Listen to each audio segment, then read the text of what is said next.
Hello नमस्कार साथियों, जय हिंद। आपका मैं स्वागत करता हूं आपके अपने YouTube channel DK career classes में।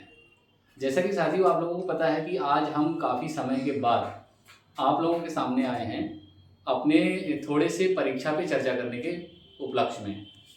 तो यहाँ पे आज हम आप लोगों को काफ़ी समय से जो है लेक्चर नहीं दे पा रहे थे अपने यूट्यूब चैनल पर। तो बहुत सारे बच्चों के हमारे पास कमेंट्स आ रहे थे कि सर आपने हमको सेकंड सेम के एग्ज़ाम में बहुत अच्छी प्रिपरेशन कराई थी। हमने करीब 7 टेस्ट सीरीज़ बच्चों को यूट्यूब पे कराई थी, तो उसका बहुत बड़ा बेनिफिट स्टूडेंट को मिला था हमारे एमजेपी रॉयल यूनिवर्सिटीज़ के, जिन बच्चों ने सेकंड सेम का एग्ज़ाम दिया था। सभी बच्चे जो हैं फर्स्ट डिवीज़न पास हुए थे। तो बच्चों की फिर डिमांड आने लगी क्योंकि अब फिर से एग्ज़ाम का सीज़न आ गया है। तो मैंने सोचा आज थोड़ा सा समय निकाल कर मैं बच्चों को थोड़ी सी जो है एग्जामिनेशन के बारे में चर्चा कर लूँ। तो यहाँ पे मैं मेनली आज मैं जो बात करने आया हूँ आप लोगों से, वो बीएससी फर्स्ट सेम और बीएससी थर्ड सेम के स्टूडेंट से बात करने आया हूँ, जेडबीसी वाले बच्चों से मेनली।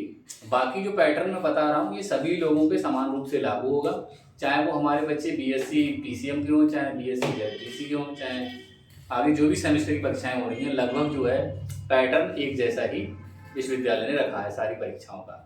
तो मैं यहाँ पे थोड़ी सी बात करता हूँ। देखो बोर्ड पे मैंने कुछ एक थोड़ा सा प्रोग्रामा बनाया हुआ है, आप लोग थोड़ा मेरे साथ इधर देखने की कोशिश करें। देखिए यहाँ पे लिखा हुआ है बेटा, आपका जो एग्जाम पैटर्न है ये, यहाँ पर 3 पार्ट्स में इसको डिवाइड किया गया है आपके एग्जाम पेपर को। सेक्शन ए, सेक्शन बी और सेक्शन सी। आपकी टाइमिंग जो रहेगी मेन एग्जाम में बेटा, जो अभी शुरू हो रहे हैं 2 अप्रैल से, उसमें 3 आवर टाइमिंग रहेगी। यानी कि आपका जो एग्जाम रहेगा वो 3 घंटे का रहेगा। मैक्सिमम जो मार्क्स हैं आपके वो 75 रहेंगे। एक सब्जेक्ट की थ्योरी आपकी 100 मार्क्स की है, उसमें से 20 नंबर का मिड टर्म एग्जाम है और 5 नंबर का आपका असाइनमेंट है। यानी 25 आपके इंटरनल एग्जाम के हैं, जो भी मिड टर्म एग्जाम हो रहे हैं, कुछ कॉलेजेस में हो गए हैं, कुछ में होने बाकी है।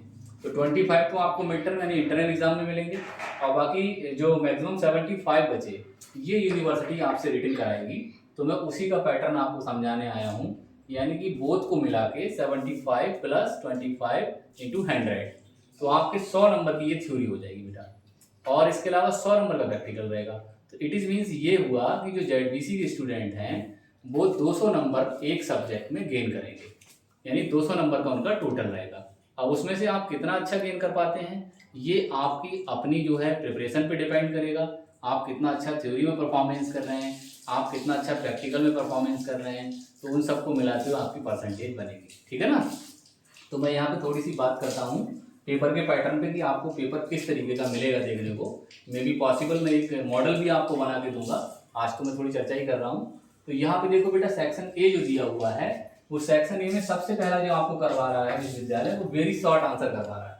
तो वेरी शॉर्ट आंसर में जो है आपको 5 क्वेश्चन करने पड़ेंगे, और उनमें से एक क्वेश्चन की जो मार्किंग है वो 3 नंबर की रहेगी। तो 5 इंटू 3 इज इक्वल टू 15। तो आपके जो 5 क्वेश्चन होंगे वो 15 मार्क्स के हो जाएंगे। ठीक है ना बेटा। तो इसमें आपको जो है अपने समय को देखते हुए और अपने मार्क्स को देखते हुए आपको परफॉर्मेंस करनी पड़ेगी। आप कितना अच्छा वहाँ पे प्रेजेंटेशन कर पा रहे हैं थ्योरी के साथ में, डायग्राम के साथ में, तो ये जैसा आप करेंगे उतना अच्छा आपको मार्क्स मिल जाएगा। ठीक है ना। तो ये 5 इंटू 3 इज इक्वल टू 15, यानी कि वेरी शॉर्ट आंसर आपके 15 नंबर के रहेंगे। ठीक है ना। अब हम सेक्शन बी की बात करते हैं बेटा। सेक्शन बी में आता है आपका शॉर्ट आंसर। तो शॉर्ट आंसर थोड़ा सा आपको बड़ा लिखना पड़ेगा क्योंकि वो वेरी शॉर्ट था।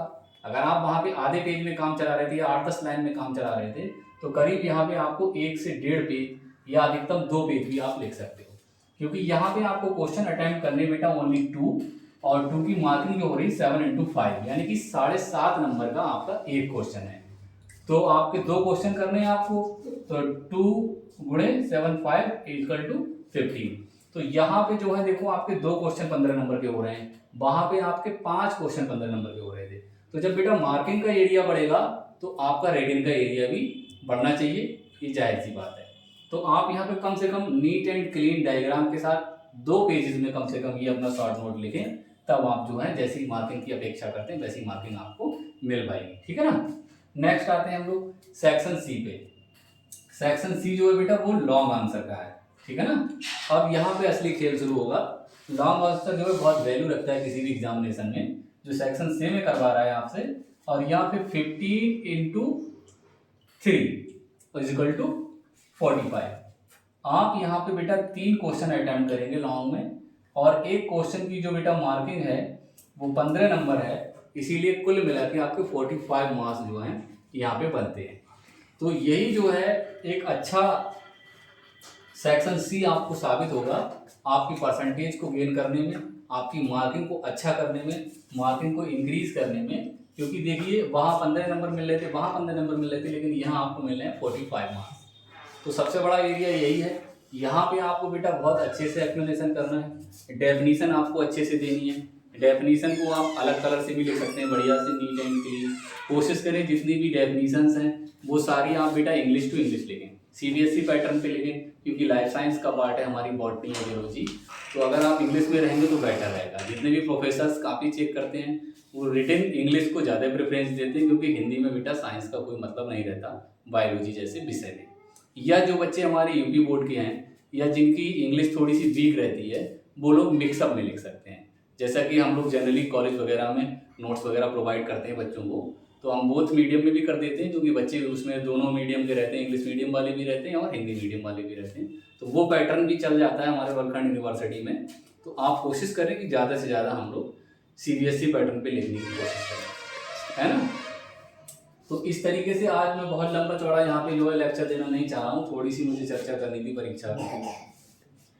और मैं ये कहना चाहूँगा अपने सभी स्टूडेंट्स से या मेरे जो भी साथी हैं जो मेरे यूट्यूब चैनल पे जुड़े हुए हैं डी क्लासेस पे, और वो अपने और भी साथियों को हमारा चैनल सब्सक्राइब करवा दें जिनके साथी जहाँ तहाँ पढ़ रहे हैं साथ में, कि परीक्षाओं के दौर में बेटा बिल्कुल निराश नहीं होना है आपको। आपने करीब 6 महीने बहुत अच्छे से स्टडी की है, आपके प्रोफेसर्स आपके टीचर्स जो भी आपको पढ़ा रहे होंगे, चाहे वो हमारे कॉलेजेस के बच्चे हों चाहे किसी अदर कॉलेजेस के बच्चे हों, सबने अपना पूरा देने की कोशिश की है। बेहतरीन नोट्स आपको प्रोवाइड किए हैं, ज़्यादा से ज़्यादा आपको लेक्चर दिए हैं, आपको प्रैक्टिकली लैब में कराया गया है। तो अब समय आ गया है जो आपने 4-6 महीने में गेन किया था उसको किसी दूसरे के सामने एक्सप्लेन करने का। तो बिल्कुल डरने की ज़रूरत नहीं है, बिल्कुल निराश होने की ज़रूरत नहीं है। हम सब आपके साथ हैं। कोई भी टीचर ये नहीं चाहता कि मेरे बच्चे फेल हो जाएं, मेरे बच्चों का लॉस हो जाए या मेरे बच्चे का कहीं भी नुकसान हो जाए। ठीक है बेटा, आज के समय में केवल इस टाइम में आपके मम्मी पापा, आपके पेरेंट्स और आपके टीचर बस यही वेल विशर होते हैं जो आपको हमेशा अच्छा देखना चाहते हैं, आपको हमेशा खुश देखना चाहते हैं, आपकी परफॉर्मेंस को देखना चाहते हैं। क्योंकि आप लोग जब अच्छी परफॉर्मेंस करोगे, कहीं पे सेलेक्ट होगे, तो उसमें हमारे समाज का, हमारे मम्मी पापा का और हमारे देश का सबका नाम रोशन होता है। आफ्टर सम टाइम जो बच्चे हमारे फर्स्ट डिवीजन पास होते हैं, अबव 70+ मार्क्स लेके आते हैं, तो उनको गोल्ड मेडल की व्यवस्था यूनिवर्सिटीज़ भी करती हैं। कॉलेज लेवल पे भी उनको मेडल प्रोवाइड करे जाते हैं, सर्टिफिकेट दिए जाते हैं। तो उस समय टीचर्स को बहुत खुशी होती है, प्रोफेसर्स को बहुत खुशी होती है कि कोई स्टूडेंट हमारा गोल्ड मेडल पा रहा है, कोई हमारा सिल्वर मेडल पा रहा है। तो इसलिए ये बहुत खुशी होती है ना। तो यहाँ पे कोई डरने की ज़रूरत नहीं है। और किसी भी बच्चे को किसी भी तरह की कोई दिक्कत अगर आ रही है जियोलॉजी में, बॉटनी में, चाहे वो बच्चा फर्स्ट सेम का हो चाहे वो बच्चा थर्ड सेम का हो, तो बेशक हमारा टेलीग्राम चैनल भी है डी क्लासेस के नाम से, और हमारा यूट्यूब चैनल भी है डी क्लासेस के नाम से।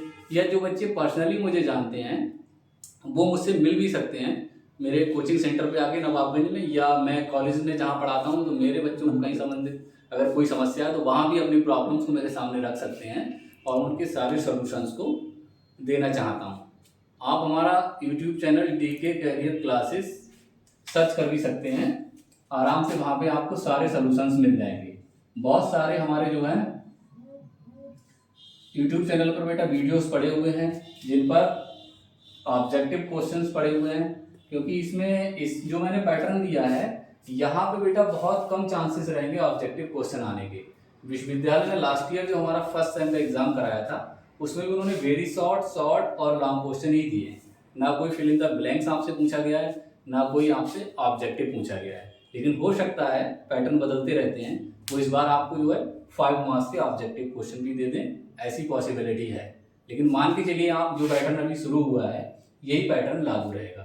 तो अगर कोई भी संबंधित समस्या आपकी एग्जामिनेशन से है, कोई नोट्स से संबंधित प्रॉब्लम है, तो आप हमारे जो है डी कैरियर क्लासेस पे जाके संपर्क कर सकते हैं।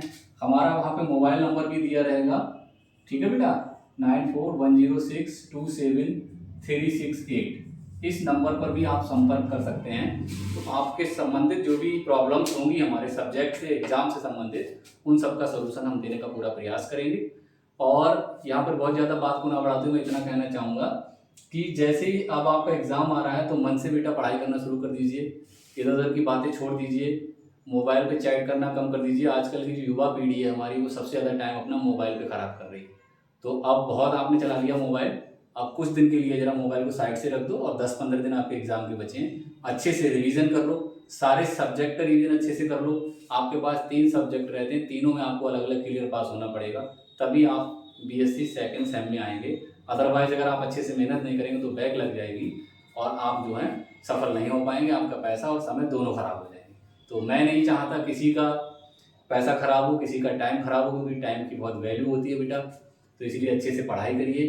अभी मैं 1-2 दिन के बाद फिर एक वीडियो लेके आऊँगा बहुत अच्छा सा, उसमें मैं आपको पूरा मॉडल पेपर बनाऊँगा कि किस तरह के शॉर्ट क्वेश्चन आएंगे जो वेरी इंपॉर्टेंट क्वेश्चन होंगे रोहिलखंड यूनिवर्सिटी से संबंधित विद्यार्थियों के लिए, और अदर यूनिफाइड सिलेबस जो हमारा है अदर भी यूनिवर्सिटीज़ के लिए वो काफ़ी इंपॉर्टेंट होंगे, वैल्यूएबल होंगे।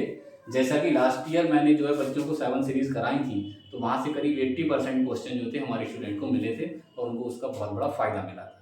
तो इसी तरीके से हमें फिर यहाँ पे जो संभावित क्वेश्चन है यूनिवर्सिटी के सिलेबस में, जिनको एग्जामिनर बार बार यूनिवर्सिटी में देते रहते हैं, एग्जामिनरों की पसंद के क्वेश्चन हैं, वो चाहे शॉर्ट आंसर हो, चाहे लॉन्ग आंसर हो, चाहे हमारे वेरी शॉर्ट आंसर हो, उन सबका ये मॉडल पेपर मैं आपको यहाँ पे पेश करूँगा और उसको आप अच्छे से प्रिपेयर करिएगा। उसमें बहुत सारे संभावित क्वेश्चन रहेंगे जो यूनिवर्सिटी बार बार रिपीट करती रहती है। तो मैं अपना एक जो मेरा लंबा अनुभव रहा है 14-15 साल का इस रोहिलखंड यूनिवर्सिटीज़ में सेवाएं देने का, डिग्री कॉलेज में पढ़ाने का, उसके बेस पे मैं आपको मॉडल पेपर दूंगा। मे बी पॉसिबल एक मॉडल पेपर मैं संडे में दे दूंगा और 1-2 दिन बाद एक और दे दूंगा, तो उनको आप अच्छे से तैयार कर लीजिएगा और बहुत अच्छे से आप अच्छा स्कोर गेन कर सकते हैं। इन्हीं शुभकामनाओं के साथ मैं अपनी बात को समाप्त करता हूँ। Thank you, thank you, thank you.